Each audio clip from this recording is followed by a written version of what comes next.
Olá, sejam todos bem-vindos a mais uma live. E aí, pessoal, se vocês estiverem me vendo bem, me ouvindo bem, me avisem aí através dos comentários. Beleza? Domingão acabando, semana começa amanhã. Eu acho que vale a pena a gente falar aqui sobre um assunto que pode ser uma grande pauta para nossa semana, tá? E aí, Lara? Beleza? Augusto, eu sei que é ruim, cara. Enjoo, eu tava enjoado esses dias também. Toma Vonal 8mg que vai melhorar, cara. Acho que essa tua vontade de vomitar vai passar. Alan, foi teu aniversário esses dias, que eu sei, só que eu não te dei parabéns. Tu também não me deu parabéns no meu aniversário, mas eu te amo. Eu queria começar a nossa live de hoje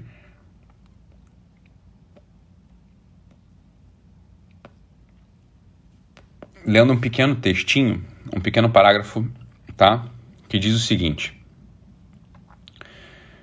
É um chamado, na verdade. É um chamado de centralidade do espírito, que pode ajudar muito a gente a enfrentar a vida no final das contas, né? E depois vou comentar esse texto, né? Mas mais do que comentar, eu vou dar aqui a regra prática, né? Um tipo de solução prática para que isso possa acontecer. Beleza? Foi, Lequinha. Mila tá aí. Que bom. Começa assim o texto. Tudo em volta induz à loucura, ao infantilismo, à exasperação imaginativa. Contra isso, o estudo não basta. Tomem consciência da infecção moral e lutem. Lutem pelo seu equilíbrio, pela sua maturidade, pela sua lucidez.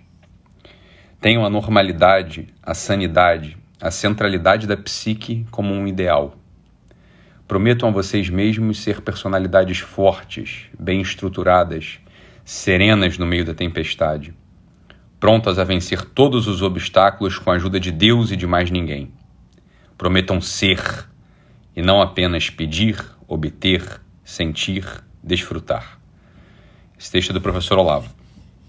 É um parágrafo do professor Olavo, né? Tudo em volta induz à loucura, ao infantilismo, à exasperação imaginativa, e a gente observa isso abundantemente, por exemplo, nos comentários a alguns posts meus, né? Alguns posts no quais, por exemplo, eu falo o seguinte: olha, a mulher não foi feita para ser entendida, a mulher foi feita para ser amada. E sobretudo porque isso é um mandato evangélico, inclusive, não está dizendo entendei-vos uns aos outros, mas amai-vos uns aos outros, né? E aquele desfiar de comentários ali embaixo do post demonstra isso, assim, olha, loucura, infantilismo, exasperação imaginativa, é só isso, né? Isso é a totalidade, isso é a totalidade dos comentários hoje. Ontem eu fiz uma live aqui minha, depois eu entrei com uma outra live com meu amigo Fernando, e eu absolutamente não estava falando mal do protestantismo, absolutamente não estava falando mal, nem de longe estava falando mal do protestantismo, sobretudo porque eu não estava numa discussão teológica apontando eventuais divergências, inconsistências metodológicas, eu estava falando da prática de amor, né? Da prática de amor ao objeto do amor da religião, né? E houve pouco, mas houve, né? E também porque eu não dei corda, mas houve ali, olha, infantilismo e, sobretudo, exasperação imaginativa. Ou seja, para o Ítalo estar falando isso é porque ele não gosta dos protestantes. Falei, olha, você está entendendo que, olha, isso é histeria máxima, isso é uma histeria máxima. Tudo em volta, hoje, entendo assim, tudo hoje em volta induz à loucura, ao infantilismo, à exasperação imaginativa. O que é o infantilismo? Né?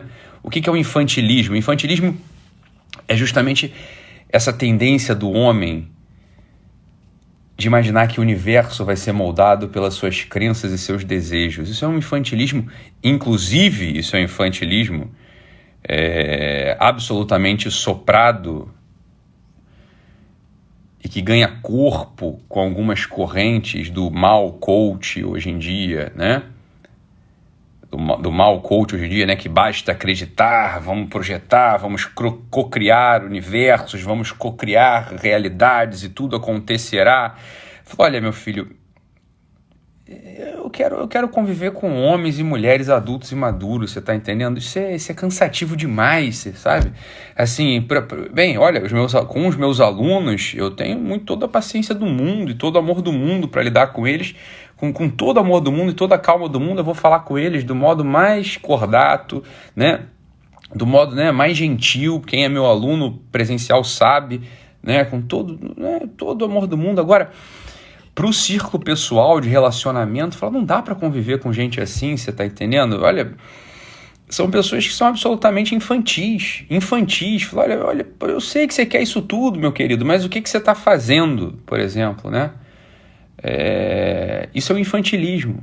E a loucura propriamente, a loucura propriamente, né? Não a loucura clínica, a loucura clínica que eu trato no consultório psiquiátrico, mas aquela desconexão com a realidade tão endêmica no nosso tempo hoje, das pessoas que absolutamente não conseguem enxergar um palmo diante dos seus narizes, porque estão presas, né, com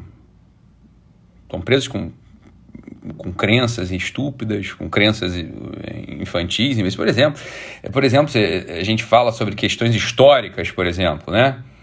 Questões históricas. Então eu botei lá a foto do Dan Bilzerian, né? Aquele atleta herdeiro, bonitão, abdômen trincado, 1000 mulheres modelos, fumador de maconha, empresário, empreendedor. E eu, do outro lado, eu botei a foto do Papa João Paulo II, falei, olha, né? E aí algumas pessoas tiveram a pachorra de comentar sobre o Papa João Paulo II, mas isso aí é um pedófilo. Isso é loucura, isso é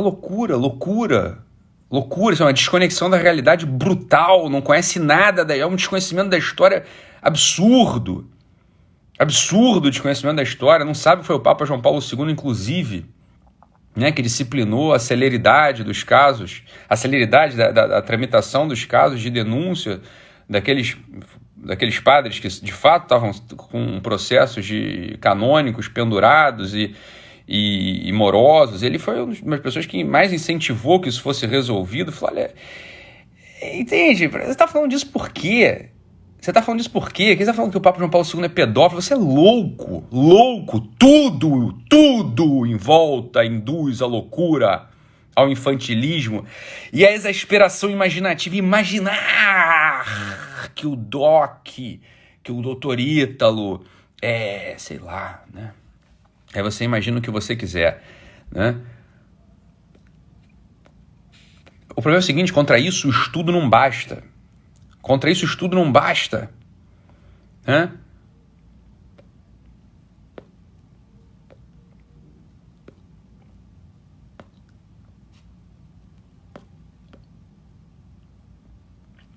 E ele diz, tomem consciência da infecção moral e lutem, 3 vezes lutem, né? Quando sempre tem um texto que repete 3 vezes a mesma palavra, o 3, né, a repetição ternária, a repetição trina de uma mesma palavra é como se evocasse o superlativo dela, né? Então, como se fosse assim, lutissem-me, né? Como se fosse assim, lutem demais, né?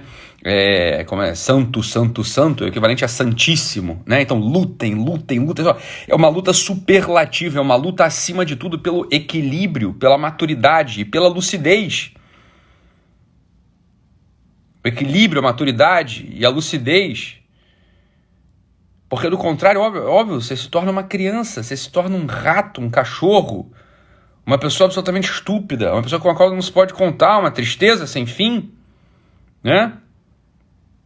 Uma tristeza sem fim. Entenda, o senso comum, ele é soprado pela formação hoje, né? O senso comum hoje, aquilo que se entende assim como senso comum, então todo padre é pedófilo. Imagina, foi a Globo que falou isso. Você conhece as estatísticas? Você sabe que existem estatisticamente mais médicos pedófilos do que padres pedófilos? Você sabe que estatisticamente existem mais funcionários da ONU na África pedófilos do que padres pedófilos? Mas é claro, a Globo vai falar o quê? Vai falar da ONU? Não vai falar do padre. Então é claro que isso é uma estupidez sem fim. É claro que isso vai levar a uma imaturidade profunda.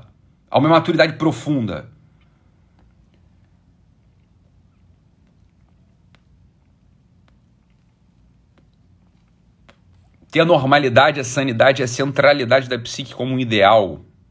Prometer a gente mesmo ser personalidades fortes, e aqui que é o ponto que eu quero chegar, bem estruturadas e serenas no meio da tempestade. Como encontrar essa serenidade no meio da tempestade? Esse é o ponto. Como encontrar essa serenidade no meio da tempestade? Pronta, essa personalidade, portanto, pronta para vencer todos os obstáculos com a ajuda de Deus e de mais ninguém.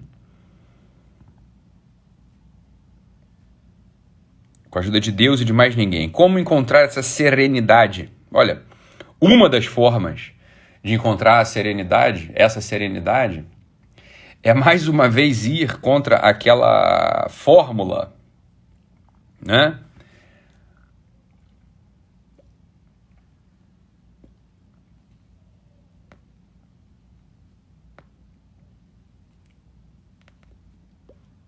Contra aquela fórmula dos consultores de empresa, por exemplo, que perguntam para os gestores assim, olha, como é que você vê a sua empresa daqui a 3, 5 e 10 anos, né? Como é que você vê a sua vida daqui a 3, 5 e 10 anos?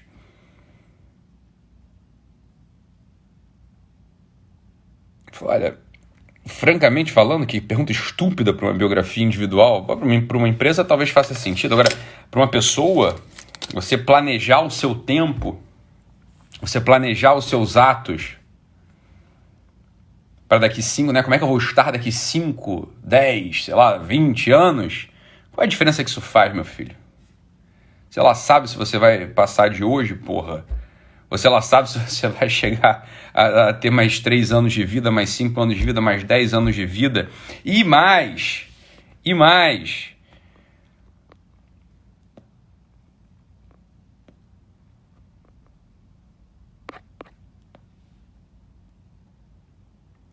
E mais, né? As coisas mudam. Para que importa você saber disso? Por isso que eu falei lá atrás, olha, só existem 2 momentos. Só existem 2 momentos para o homem.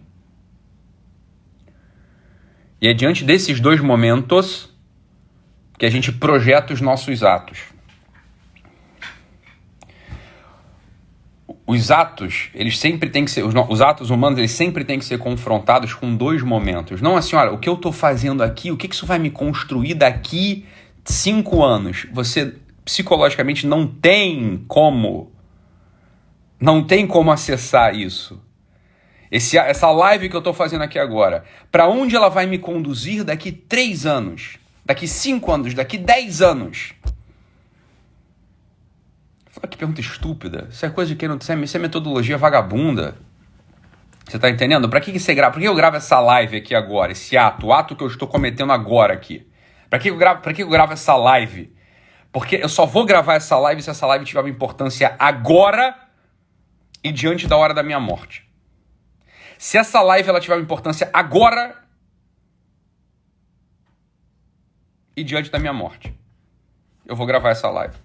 Eu vou agir. Agora, por quê? Porque quem pode estar falando, de todas as pessoas disponíveis, quem pode estar falando essas coisas para vocês? Ítalo. Então é minha responsabilidade. Eu sei que nesse momento eu sou a consciência de muita gente. Eu sei que quando eu fico 1 mês sem falar, existe uma ausência de discussão, existe uma ausência de pauta. E é por isso que, quando eu entro, volta essa discussão toda, polêmica, não sei o quê, mas não tem nada de polêmica. As pessoas esperando eu falar. Eu sei disso. Eu tenho consciência de quem eu sou. Hoje. Né? Então essa live, ela faz sentido agora? Faz sentido agora. Por quê? Porque eu sei isso. E eu posso falar isso. E em falando isso, eu sei que muitas pessoas elas vão conseguir encontrar essa coisa aqui que o Olavo está falando. Né? Ter a normalidade, a sanidade, a centralidade da psique como um ideal, prometendo ser personalidades fortes, bem estruturadas e serenas no meio da tempestade.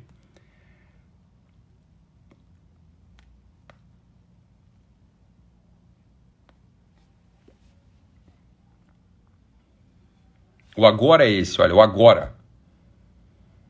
Assim, valorizar o agora. valorizar o agora, né? O agora na vida de um ser humano é tudo. Nunc. Nunc não é nunca em latim. Nunc é agora. Nunc cepit. Agora começo. Agora. Não amanhã, não depois. Não daqui 3 anos. O sorriso, o serviço, a oração, a seriedade, o olhar profundo. É agora, né? Agora. Como o Saulo bem lembrou aqui, como o Lavelle falou, olha, existe um estado de instalação no mundo chamado presença total.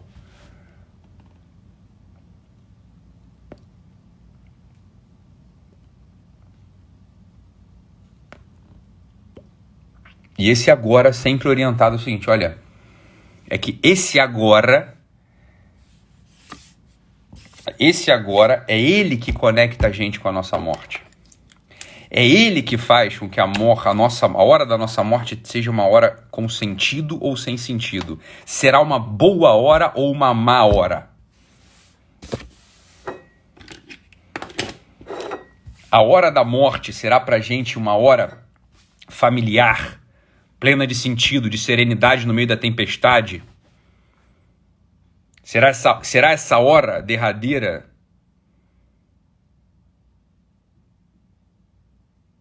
quando a cortina da vida começa a fechar, quando o horizonte começa a se turvar.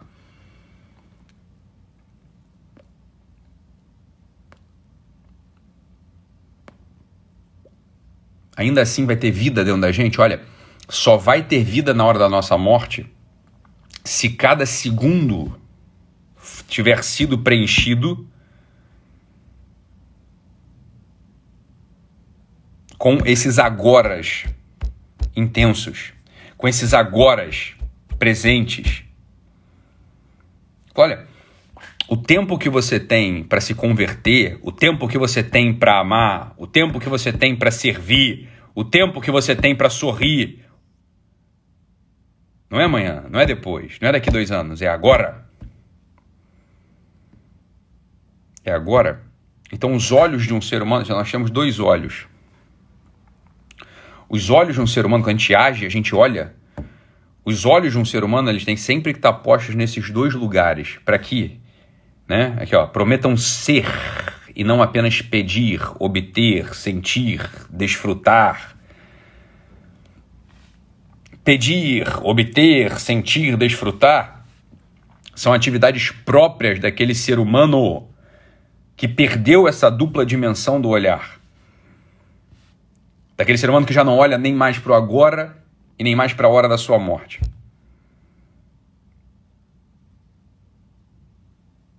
Assim, a hora da morte nem sequer tem a ver com religião, mas com o formato da sua vida. Para que você viveu? E esses são os 2 momentos do homem. Quais são os 2 momentos derradeiros do homem? Os únicos 2 momentos do homem são o agora e a hora da morte. O agora e a hora da morte.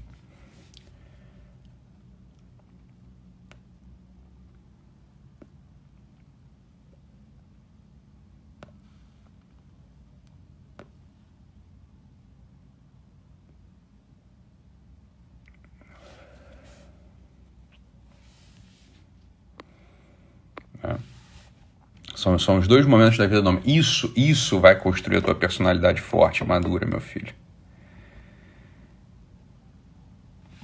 O Miguel Soriani falando aqui, ó, isso está presente na oração, naquela oração conhecida como oração Ave Maria, né? Agora, rogai por nós, pecadores, agora e na hora da nossa morte. Agora por quê? Porque somos pecadores, então é claro que o agora pode ser mal inclinado. A gente pode inclinar o agora para o lado errado. A gente pode inclinar o agora para o pedir, obter, sentir, desfrutar e não para o ser. Então é claro que a gente faz uma oração, a gente pede para que o nosso olhar esteja inclinado para o agora. Então roga por nós agora, para que agora eu cometa o ato.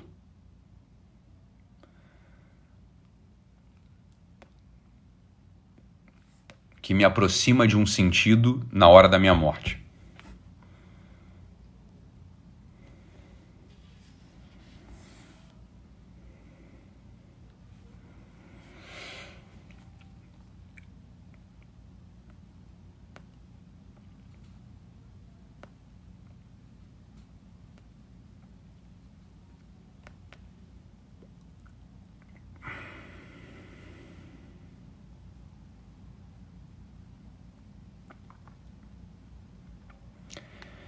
Eu já falei e estou repetindo.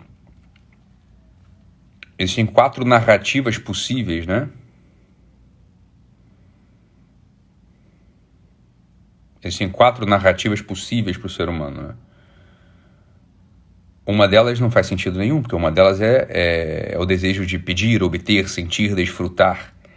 Isso torna vazio, por quê? Porque não tem presença de agora, não tem presença de eternidade, não tem presença da hora da morte. O servir, pelo outro lado, o dar a vida por alguém, ou conhecer a verdade para transmiti-la, isso dá sentido. Essas são as outras narrativas, né? Essas são as outras narrativas do homem possíveis, né?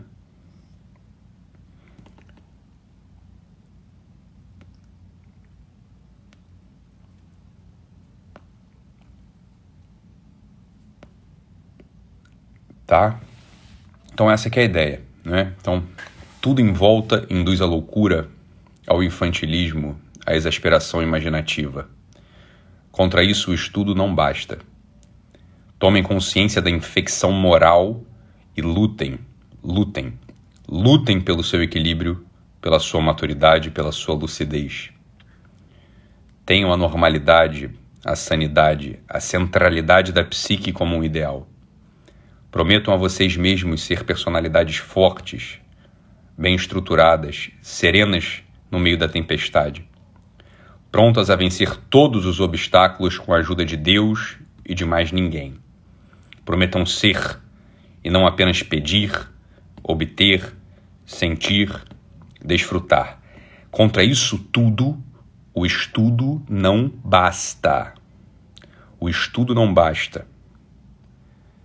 Né? Contra isso tudo, o estudo não basta.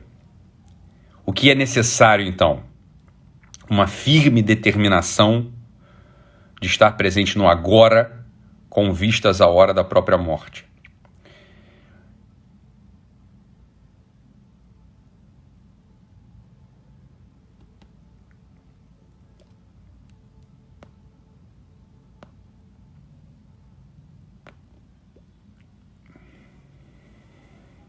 Deixar para depois o teu dever, não servir a uma pessoa que te espera. Agir com lentidão, agir com apego à sensualidade, agir com preguiça, agir com avareza, agir com inveja. Tudo isso induz à loucura, ao infantilismo, à exasperação imaginativa. É contra isso que a gente tem que construir na gente. Isso a gente vai construir na gente. Uma guerra clara contra esse sentir, desfrutar, contra esse se apegar às coisas desse mundo, contra a preguiça, contra a inveja, contra a soberba, se achar mais do que a gente é.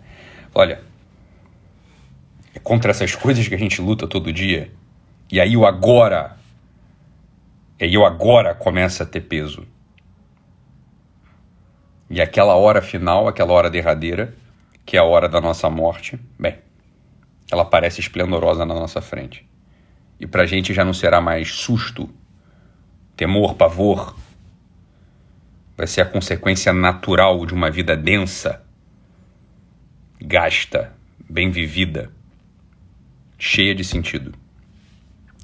Bom início de semana a todos. Nos vemos amanhã. Fiquem com Deus e até mais. Tchau, tchau, pessoal.